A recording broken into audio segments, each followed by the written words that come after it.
ನಮಸ್ಕಾರ ಎಲ್ಲ ಸೌಕರ್ಯ ಮಂದಿಗೆ. ಸೊ ಇವತ್ತೆಲ್ಲಿ ಹೊಂಟೇವು ಅಂದರೆ ಬೆಳಗಾವಿಗೆ, just for one day tour. ನನಗೂ ಒಂದು ಗಾಡಿಯನ್ನು ಬೆಲ್ ಕೊಟ್ರು ನೋಡ್ರಿ. ಸೊ ನಮ್ಮ ಪ್ಲ್ಯಾನ್ ಏನಿತ್ತು ಅಂದ್ರಪ್ಪ, ಇಲ್ಲಿಂದ ಕಿತ್ತೂರಿಗೆ ಹೋಗಿ ಕಿತ್ತೂರು ಪೋರ್ಟ್ ನೋಡ್ಕೊಂಡು ನೆಕ್ಸ್ಟ್ ಬೆಳಗಾವಿ ಹೋಗಿ ಬೆಳಗಾವಿಗೆ ಎಲ್ಲರೂ ಪೋರ್ಟ್ ನೋಡ್ಕೊಂಡು ಮತ್ತೆ ಏನರ ಬೆಳಗಾವಿ ಸಿಕ್ಕರು ನೋಡ್ಕೊಂಬರೋದೆ. ನಡ್ರಿ ಹೋಗೋಣಂತ.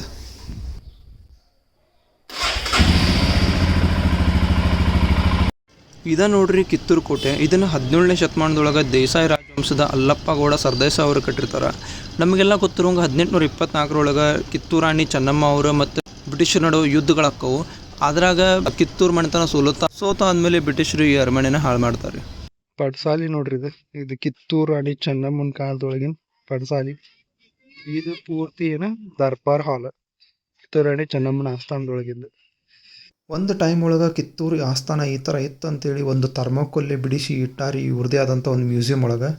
ನೋಡಕ್ಕೆ ಮಾತ್ರ ಮಸ್ತ್ ಐತ್ರಿ ಇದು, ಬೆಂಕಿ. ಕಿತ್ತೂರು ಒಳಗೆ ಒಂದು ಹಣಪ್ಪನ ಗುಡಿ ಐತಿ. ಸೊ ಈ ಗುಡಿ ಒಳಗೆ ಹೋಗಿ ನೋಡುವಂತ ಹೆಂಗೈತೆ ಅಂತೇಳಿ. ಈ ಇದ್ರದ್ದು ಗುಡಿದ ಬಾಗ್ಲ ನೋಡ್ರಿ ಎಷ್ಟು ಸಣ್ಣದೈತೆ ಅಂದರೆ, ಯಾಕಂದ್ರೆ ದೇವ್ರ ಮುಂದೆ ಯಾವನು ದೊಡ್ಡವಲ್ಲ, ತಲೆ ತಗಿಸಿ ಹೋಗ್ಬೇಕಂತೇಳಿ. ಇಲ್ಲೊಂದು ಹಣಪ್ಪನ ಗುಡಿ ಐತಿ.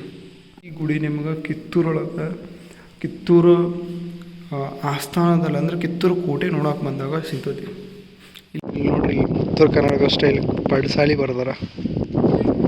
ಕಿತ್ತೂರು ಆಸ್ಥಾನದೊಳಗಿರುವಂಥ ಕೊಠಡಿ ಹೆಂಗಿತ್ತು ಆಗಿನ ಕಾಲದಾಗ ಅಂದ್ರೆ, ಸೊ ಈ ಥರ ಚೌಕಾಗಿ. ಇದು ಡೈನಿಂಗ್ ಹಾಲ್ ಕಿತ್ತೂರು ಒಳಗಿರುವಂಥದ್ದು.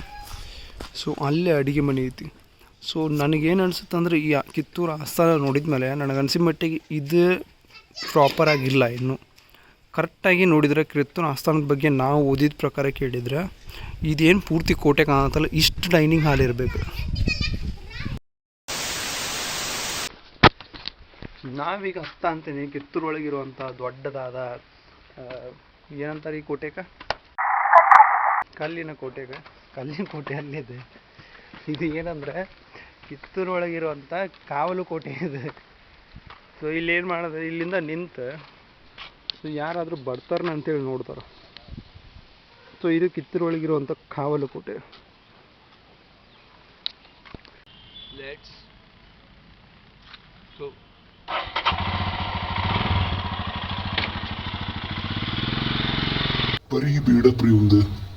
ನೀವೀಗೇನಾದರೂ ಕಿತ್ತೂರಿಗೆ ಟ್ರಾವೆಲ್ ಮಾಡ್ತೀರಂದ್ರೆ ನಿಮ್ಗೆ ಇಲ್ಲಿ ಏನೇನು ಸಿಗ್ತಾವೆ ಅಂದ್ರೆ ನೋಡೋಕೆ, ಒಂದು ಕಿತ್ತೂರು ಕೋಟೆ, ಎರಡನೇದು ಕಿತ್ತೂರಲ್ಲಿರುವಂಥ ಮ್ಯೂಸಿಯಮ್ಮು ಅಷ್ಟೇ. ಮ್ಯೂಸಿಯಮಲ್ಲಿ ಕೆಲವೊಂದಿಷ್ಟು ಕೆತ್ತನೆಗಳು ಆಗಿನ ಕಾಲದವು ನೀವು ನೋಡ್ಬೋದು. ಇದು ಮಿಲ್ಟ್ರಿ ದುರ್ಗಾದೇವಿ ಮಂದಿರ ಬೆಳಗಾವಿ ಒಳಗಿರೋದು. ನಾವೀಗ ಇಲ್ಲಿ ಬಂದಿದ್ವಿ. ಸೊ ಫಸ್ಟ್ ನಿಮ್ಗೆ ಇಲ್ಲೊಂದು ಆಮೆ ಸಿಗ್ತತಿ, ಅದಕ್ಕೆ ಸಾಮಾಡಿ ಇಲ್ಲಿಂದ ದುರ್ಗಾ ಮಾತೆ ನೋಡೋದು. ದುರ್ಗಾ ಮಾತೆ ಅದು ಬೆಳಗಾವಿ ಒಳಗಿರೋದು. ಆಮೇಲೆ ಈ ಕಡೆ ಒಂದು ಹಣಪ್ಪಂದು, ಆ ಕಡೆ ಒಂದು ಪೂರ್ತಿ ಗಣಪತಿ ವಿಗ್ರಹ ಐತಿ. ಸೊ ಇದು ಬೆಳಗಾವಿ ಒಳಗಿರೋ ಕಮಲ ಬಸ್ತಿ. ಸೊ ಗುಡಿ ಮಾತ್ರ ಹೊರಗೆ ಈ ರೇಂಜಿಗೆ ಬಿಸಿಲು ಐತ್ರಿ, ಆದರೂ ಎಷ್ಟು ತಂಪಿದೆ ಗೊತ್ತು ಗುಡಿ ಮಾತ್ರ. ಆಮೇಲೆ ಇಲ್ಲಿ ಗುಡಿ ಒಳಗೆ ಸಣ್ಣ ಸಣ್ಣ ಕೆತ್ತನೆಗಳದವು. ನೀವು ಅದು ನೋಡಕ್ಕೆ ಹೋದ್ರೆ ಅಷ್ಟು ಸಣ್ಣ ಕೆತ್ತನೆಗಳದ, ಅದನ್ನು ಎಷ್ಟು ನೀಟಾಗಿ ಕೆತ್ಯಾರ ಅಂದ್ರೆ ಮಸ್ತ್. ಅಲ್ಲಿ ಒಳಗಡೆ ಕ್ಯಾಮ್ರಾ ಅಲೋವಿಲ್ಲ, ಅಲ್ಲಿರೋದು ಮೇನ್ ಗುಡಿ. ಇಲ್ಲಿ ಮೇಲ್ಗಡೆ ಏನು ಕಾಣ್ತತ್ತಲ್ಲ, ಇದು ಕಮಲದ ಆಕಾರ ಅಂತ ಥರ ಬಿಡಿಸ್ಯಾರ. ಅದಕ್ಕೋಸ್ಕರ ಈ ಜಾಗನ ಕಮಲ ಬಸ್ತಿ ಅಂತ ಕರೀತಾರೆ. ಕಮಲ ಬಸ್ತಿಯಲ್ಲಿರುವಂಥ ಈ ಗುಡಿನ ಜೈನ ಧರ್ಮಕ್ಕೆ ಸೇರಿದ್ದಂತಾರ. ಇಲ್ಲಿ ಒಳಗಡೆ ಇರುವಂಥ ತೀರ್ಥಂಕರ ಯಾರಂದ್ರೆ ಶ್ರೀ ನೇಮಿನಾಥ ತೀರ್ಥಂಕರ. ಇದನ್ನ 1886ರಲ್ಲಿ ಪುರಾತತ್ವ ಇಲಾಖೆ ಈ ಗುಡಿನ ತಗೊಂಡಾದ್ಮೇಲೆ ಇದನ್ನು ಮಸ್ತ್ ಮೇಂಟೈನ್ ಮಾಡ್ರಿ. ನೋಡಕ್ಕೆ ಮಾತ್ರ ಗುಡಿ ಮಾತ್ರ ಬೆಂಕಿ. ಇಲ್ಲಿ ಸಣ್ಣ ಸಣ್ಣ ಕೆತ್ತನೆಗಳಂತೂ ಭಾರಿ ಅದಾವು. ಇದು ಬೆಳಗಾವಿ ಕಮಲ ಬಸ್ತಿ ಒಳಗಿರುವಂಥ ಮಂಟಪ. ಸೊ ಇದೇನು ಮಂಟಪ ಅಂದರೆ, ಇಲ್ಲೇ ಗರ್ಭಗುಡಿ ಇತ್ತಂತ, ಬಟ್ ಅದನ್ನು ಮೊಘಲರು ಒಡೆದಾರ ಈಗ. ಬಟ್ ಮೊಘಲರ ಕೆಲಸ ನೋಡ್ರಿ, ಬರೀ ಒಡಿದೆ, ಕಟ್ಟಿದಂದ್ರೆ ಏನಿಲ್ಲ ಅವರು. ಸೊ ಇಲ್ಲಿರೋ ಎಲ್ಲ ಕಂಬಗಳನ್ನೂ ಎಷ್ಟು ನೀಟಾಗಿ ಕೆತ್ತಾರಂದ್ರೆ ಬೆಂಕಿ. ಇಲ್ಲಿ ಮೇಲ್ಗಡೆ ನೋಡ್ರಿ ಎಷ್ಟು ನೀಟಾಗಿ ಕೆತ್ತಿದ್ರು. ಬಟ್ ಇದನ್ನೆಲ್ಲ ಮೊಘಲರು ಹೊಡೆದಾರ. ಯಾಕೆ ಹೊಡೆದಾರಂದ್ರೆ ಅವ್ರಿಗೆ ಬೇರೆ ಏನು ಕೆಲಸ ಇರಲಿಲ್ಲ ಅದಕ್ಕೆ. ಅಲ್ಲಿ ಬಸ್ ಇದೊಂದು ಗುಡಿ ಐತಿ, ಆಮೇಲೆ ಅಲ್ಲೊಂದು ಮಂಟಪ ಐತಿ, ಆಮೇಲೆ ಇಷ್ಟು ದೊಡ್ಡ ಪಾರ್ಕಿಂಗ್ ಐತಿ.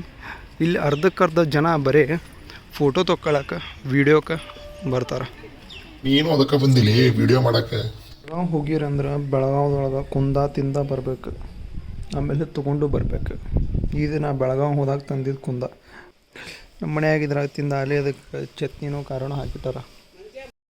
ವರ್ಷ ಆದಮೇಲೆ ಬರೀ ಒಂದು ದ್ವಾರ ಬಾಕ್ಲ ನೋಡೋ ಅಂತೀವಿ ನಾವಿಲ್ಲಿ. ಇಂಥವು ಎಷ್ಟು ದ್ವಾರ ಮಕ್ಕಳುಗಳ ಆಗಿನ ಕಾಲದಾಗಿದ್ದು ಅವನ್ನೇನಾರು ನಾವು ಕರೆಗೂ ಆಗಿನ ಕೋಟೆ ಏನಾರು ನೋಡಿದ್ವಿ ಅಂದ್ರೆ ಹಿಂಗಿರ್ತೈತೆ ಹೇಳ್ರಿ.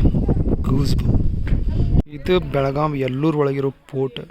ಇಲ್ಲಿಂದ ವ್ಯೂ ನೋಡ್ರಿ ಹೆಂಗೈತಿ ಅಂತ ದೊಡ್ಡ ದೊಡ್ಡ ಮರನೂ ಇಷ್ಟು ಚಿಕ್ಕ ಚಿಕ್ಕದಾಗ ಕಾಣುತ್ತೆ. ಇಲ್ಲೇ ಶ್ರೀ ಸಿದ್ದೇಶ್ವರ ಸ್ವಾಮಿ ದೇವಸ್ಥಾನ ಐತಿ. ಇಲ್ಲಿ ನೋಡ್ರಿ, ಇಲ್ಲೇ ಇಷ್ಟು ಜನ ಟೂರಿಸ್ಟ್ ಅದಾರ. ಎದಕ್ಕೆ ಗೊತ್ತು? ಬರೀ ಒಂದ ಕಾರಣಕ್ಕೆ, ಶ್ರೀ ಛತ್ರಪತಿ ಶಿವಾಜಿ ಮಹಾರಾಜ್. ಇದು ಶ್ರೀ ಛತ್ರಪತಿ ಶಿವಾಜಿ ಮಹಾರಾಜ್ ಅವರ ಮೂರ್ತಿ. ಇದನ್ನ ನೋಡಿದ್ರೆ ಕೈಯಾಗಿರೋ ಕೂದಲಿದ್ದಿಂದ್ರ ಅಂತ. ಇನ್ನು ಕರೆಕೋರ್ಗೆ ಅವ್ರು ನೋಡಿದ್ರೆ ಹೆಂಗಿರಬಾರ್ದು ಹೇಳ್ರಿ. कंस पर शिवराज